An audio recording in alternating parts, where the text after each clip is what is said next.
lightsabers. Disappointed superior officers, Command in their infinite wisdom decided it would be wise to issue these without labels on the controls. And if you're dead, they'll know not to waste time sending medics out.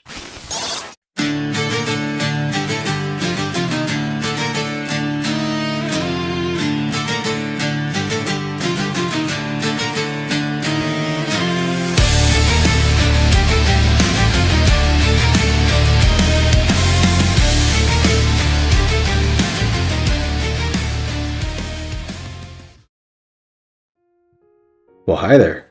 Looks like there's a few new faces out there. Great. For anyone new here, my name is Baron. We're here today to go over all that shiny new gear you've just been issued. Can't wait, huh? You've got your armor and that snazzy blaster and just itching to get out there and bust some heads, right? Pump the brakes there, sunshine. Do you even know what half that crap is that you've got strapped to your body?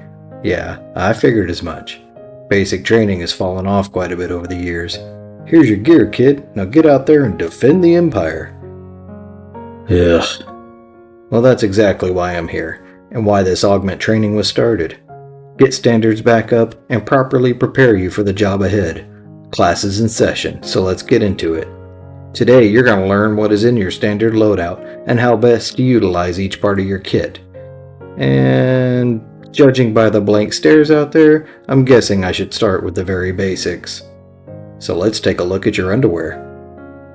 Alright, hiding under all that shiny white armor is your body glove. No, that isn't just an uncomfortably thick set of full body skivvies. Believe it or not, that black suit is a vital part of your gear, and you're going to want to take care of it. Aside from providing attachment points for your armor, it's actually tied to the temperature control system, evenly distributing heating or cooling across your body. This gets a little more important when you suit up in special environment gear, but we'll get into that another time. Beyond that, your body glove houses sensors that feeds your vitals to your comm system.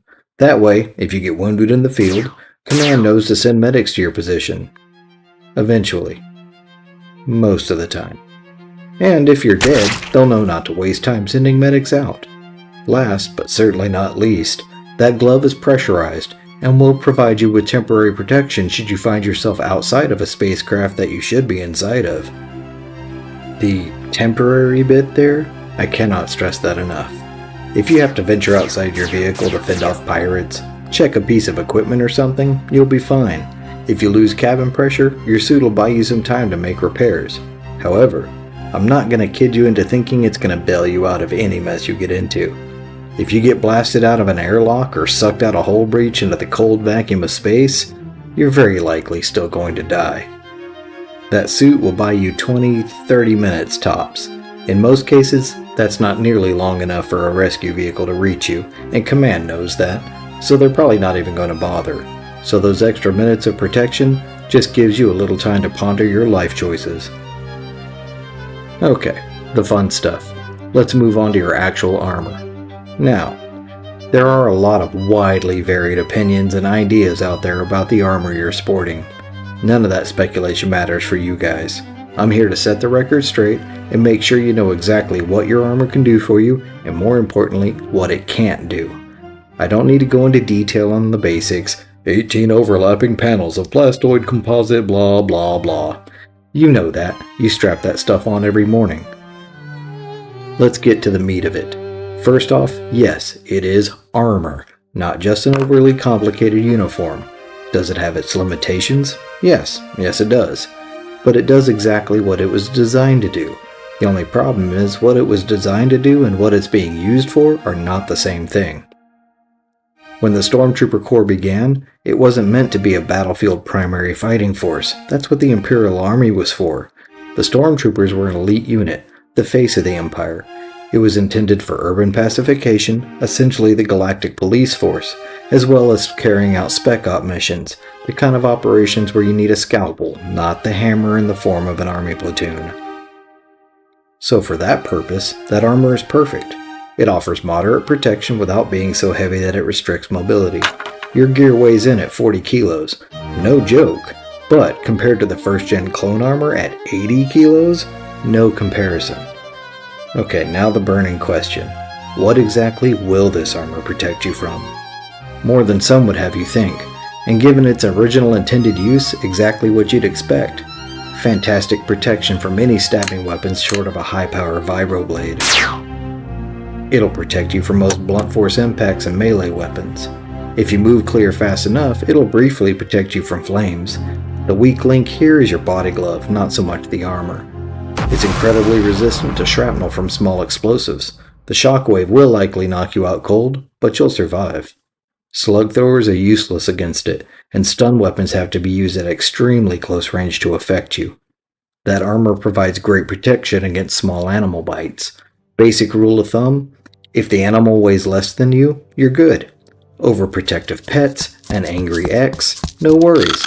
If it weighs more than you, try not to get bit. Okay, blasters. Here's where you need to pay attention. Will your armor protect you from blasters? Sort of. Ordinary civilians are allowed to have and carry blasters anywhere local law allows. The galaxy is a rough place, and we aren't going to deny people the right to defend themselves. But Imperial law dictates that energy weapons are restricted to moderate power blaster pistols. Blast rifles, high-powered pistols, and any kind of mounted blasters are strictly prohibited. The armor we wear had a large part in how that law was worded. Civilians can defend themselves, but the moment we step into the room, we are in charge. So in a nutshell, the blasters civilians are legally allowed to own? Yes, your armor will protect you from anything short of a point-blank shot. Some guy across the room points a C-def at you, you'll be alright. I mean, don't go out of your way to get shot. If you get hit, trust me, you're going to feel it for weeks, but it's highly unlikely that it'll penetrate your armor. It's when you start punching above that weight class that you really need to be careful. This is where the line between urban pacification and battlefield becomes a problem. Enjoying the video? Drop a like and be sure to subscribe so you don't miss out on the rest of this series. You know how this works. It's okay, I'll wait. Go push the buttons, show me how good your aim is. Got a planet you'd like to see us explore? Or maybe a species or particular battle you'd like us to do a deep dive on? Leave it in the comments and you just might see it pop up in a future video. Thanks! Contrary to the propaganda you've likely seen, these rebel factions aren't just independent terrorist cells anymore. They're getting organized. How do I know? This. They don't wear matching uniforms yet, but a vast majority of them seem to be packing this rifle. This is the A280. This is not a hunting weapon or sporting rifle. The A280 is a high-powered combat rifle, and it will absolutely punch right through your armor at close to moderate range. If one of them takes a pot shot at you from a real distance, you might be okay, and your armor does have great deflection. You might skate by from a glancing shot. But I see so many troopers charge headlong at these guys with a very false sense of invulnerability. Don't do that. Make no mistake, at combat range, a center mass hit from this weapon means the Empire gets to keep your retirement fund. So, to sum it up, what won't your armor protect you from? High-powered blast pistols, blast rifles, heavy blasters, crushing weight, large animals, lightsabers, large explosions, disappointed superior officers, lifelong trauma from all the crazy shit you're going to see out there. Aside from that, you should be good. So, moving on. Aside from somewhat protecting your squishy bits, what else does your armor do? Quick rundown. Environmental controls are here. Heating is no big deal, but the cooling system drains your batteries quick, so try to only use it when you really need it. Don't worry, if you're on a detail that has you in bad weather for extended periods, we have special gear for that. We'll get into that at another time though. Okay, right thigh, extra storage compartments for anything you can't fit in your belt. Left knee. This reinforced panel is designed to provide comfort and stability when shooting from a crouch position. Would be super useful if everybody was left-handed. Back panel, also known as the discomfort box. This contains your armor's power pack and a small air supply reserve. Keeps it out of your way, but I suspect it's also meant to discourage you from running from battle. Getting shot in the back could get really messy. Alright, into the goodie bag, the utility belt. When you're in the thick of it, especially if you get pinned in somewhere, this is going to be your go-to. These little compartments aren't very big, but they'll carry most anything you'll need for your average detail. Longer missions, you'll get a proper backpack, so don't sweat it.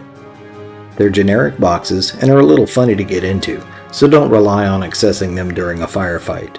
They'll hold ration bars, extra power packs for your blaster, and a basic toolkit. These drop boxes are your I need it now source for blaster ammo. Practice reloading from these in your spare time. Get good at it. I've seen my share of troopers get taken down while they're fumbling to reload. Moving around the belt, you've got your holster on the left. Again, our armor was designed by a lefty. Dead center, you'll find your standard issue explosive. This is a Blastech N20 thermal detonator, and it's no joke, these things pack a punch. Study it. Learn how to arm and disarm this thing blindfolded. I say this because you basically have to. Command, in their infinite wisdom, decided it would be wise to issue these without labels on the controls. The thought was, they didn't want an enemy to be able to take it and use it against us. These are the same people who decided against biometric scanners on our blasters. Well, that would have cost more, while leaving the labels off of these probably saved them 1/10 of a credit somewhere. Anyway, you'll notice an empty spot opposite your holster. That's your optional equipment slot. That's right, you get to tickle your gray matter and decide what you want to carry there. I've seen some guys load extra ammo pouches there. Why bother?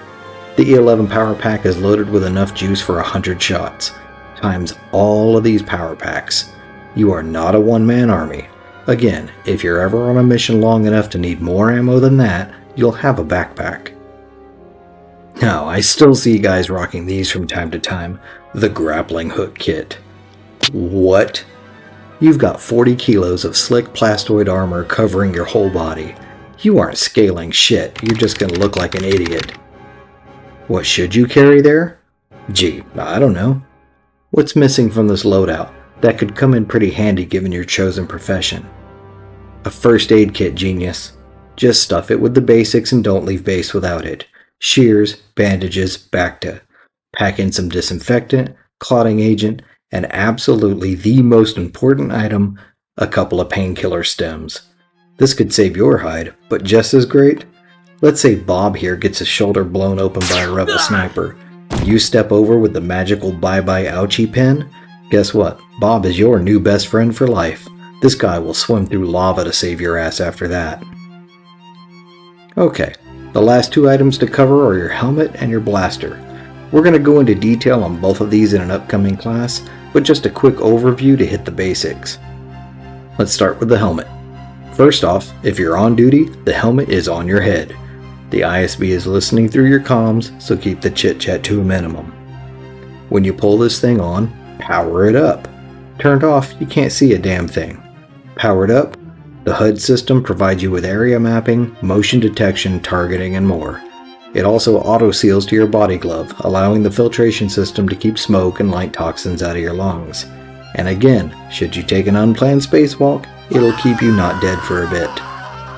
Okay, the one you've all been waiting for, the Blastech E11 blaster rifle.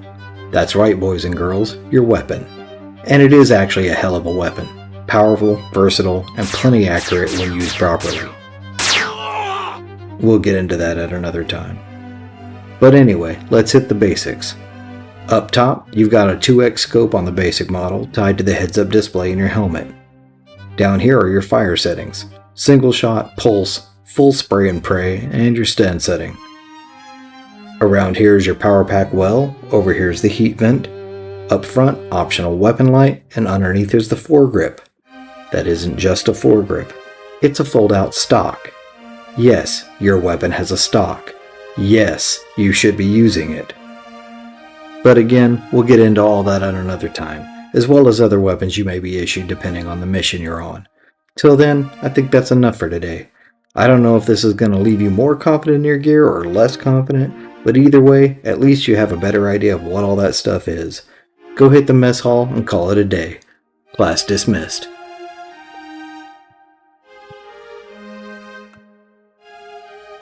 Don't forget to do the things and the stuff. It would mean so much to us. Thanks for watching.